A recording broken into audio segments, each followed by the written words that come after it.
It's Jasper, and today we are going to be reading Chapter 8 of The Princess and the Goblin.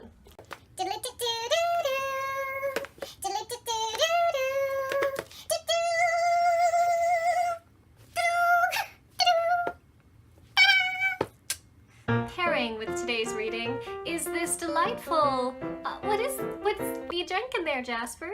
I was feeling in a fancy type mood, and also in a chocolatey type mood. Now, because we had neither wine or chocolate milk, I decided to try to make my own chocolate milk, which turned out okay.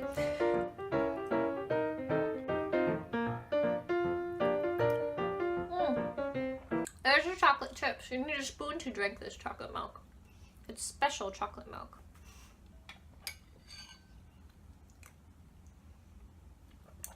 This is a success. As always, pour yourself something yummy to drink, relax, enjoy, and cheers.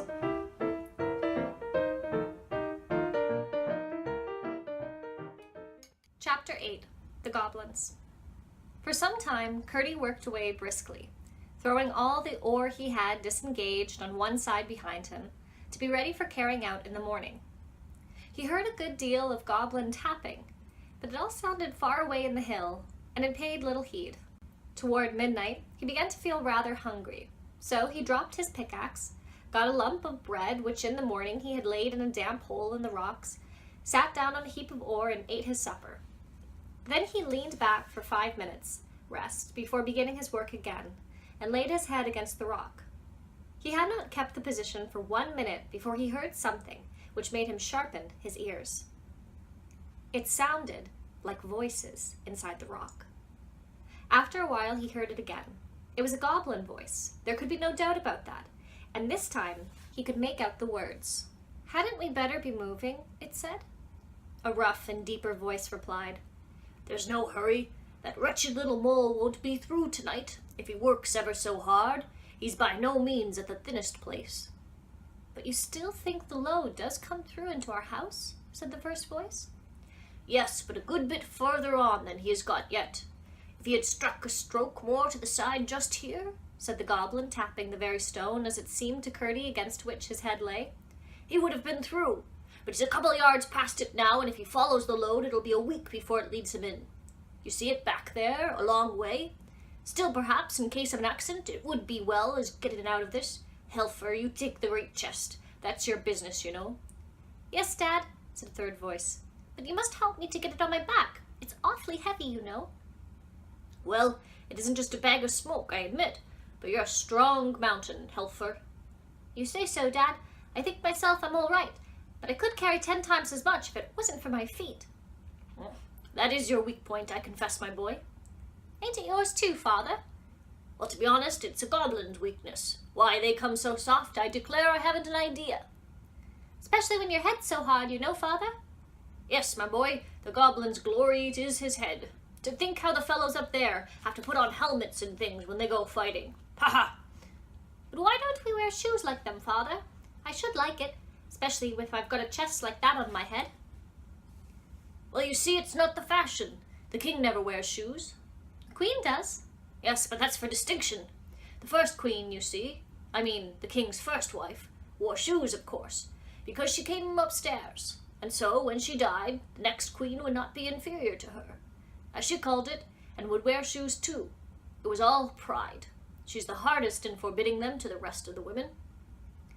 "I'm sure I wouldn't wear them. No, not for that, I wouldn't," said the first voice, which was evidently that of the mother of the family. "I can't think why either of them should." "Didn't I tell you? The first was from upstairs," said the other. "That was only the silly thing I ever knew His Majesty guilty of. Why should he marry an outlandish woman like that? One of our natural enemies, too." "I suppose he fell in love with her." "Pooh, pooh. He's just as happy now with one of his own people." "Did she die very soon? They didn't tease her to death, did they?" "Oh, dear, no. The king worshipped her very footmarks." "What made her die, then? Didn't the heir agree with her?" "She died when the young prince was born." "How silly of her. We never do that. It must have been because she wore shoes." "I don't know." "Why do they wear shoes up there?" Ah, now that's a sensible question, and I'll answer it. But in order to do so, I must first tell you a secret. I once saw the Queen's feet. Without her shoes? Yes, without her shoes. No! Did you? How was it? Never you mind how it was. She didn't know I saw them. And what do you think? They had toes. Toes? What's that? You may well ask. I should never have known if I had not seen the Queen's feet. Just imagine, the ends of her feet were split up into 5 or 6 pieces. Oh, horrid! How could the king have fallen in love with her? You forget she wore shoes. That's why she wore them. That's why all men and women too upstairs wear shoes. They can't bear the sight of their own feet without them. Ah, now I understand. If I ever you wish for shoes again, Helfer, I'll hit your feet, I will. No, no, mother, pray don't. Then don't you. But with such a big box on my head. A horrid scream followed, with Curdie interrupted, as in reply to a blow from his mother, upon the feet of her eldest goblin. Well, I never knew so much before, remarked a fourth voice. Your knowledge is not quite universal yet, said the father. You were only 50 last month. Mind you see to the bed and bedding. As soon as we've finished our supper, we'll be up and going. Ha ha ha ha! What are you laughing at, husband? I'm laughing to think what a mess the miners will find themselves in, somewhere before this day's 10 years. Why? What do you mean? Oh, nothing. Oh, yes, you mean something. You always do mean something. It's more than you do, then, wife. That may be, but it's not more than I find out, you know. Ha ha, you're a sharp one. What a mother you've got, Helfer. Yes, father. Well, I suppose I must tell you.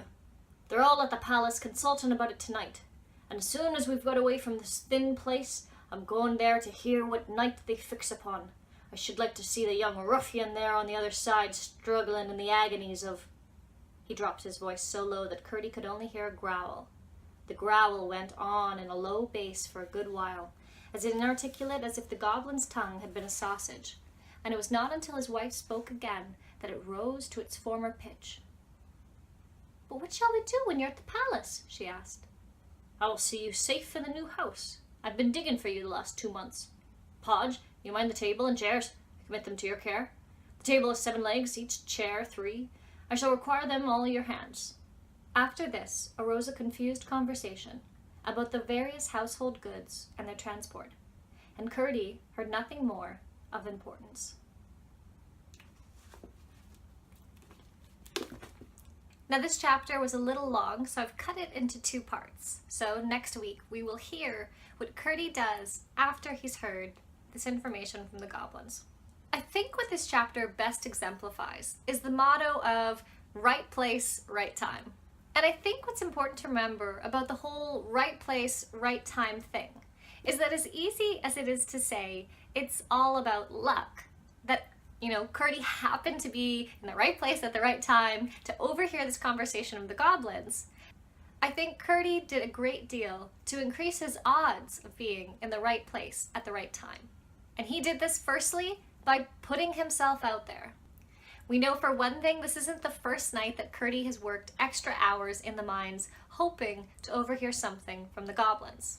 Secondly, Curdie has built up skill as a miner, and this has given him access to the mines, ability to maneuver through, not get lost. And number 3, and I think this is the most important, he's managed his fear. Curdie is unafraid of being in the mines at night. He's also unafraid of the goblins and sure of his skill.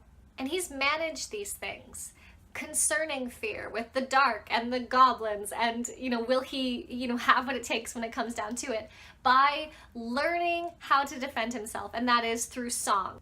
By learning the songs he's been taught by his father and the other miners, his mother, as well as learning how to make up songs in the spur of the moment.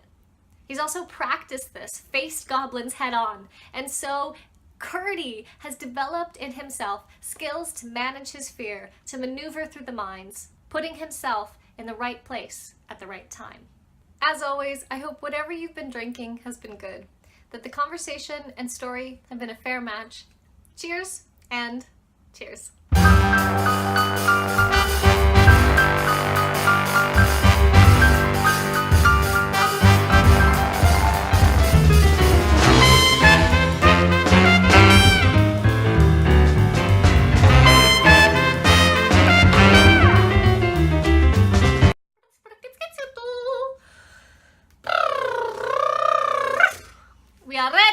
Fall!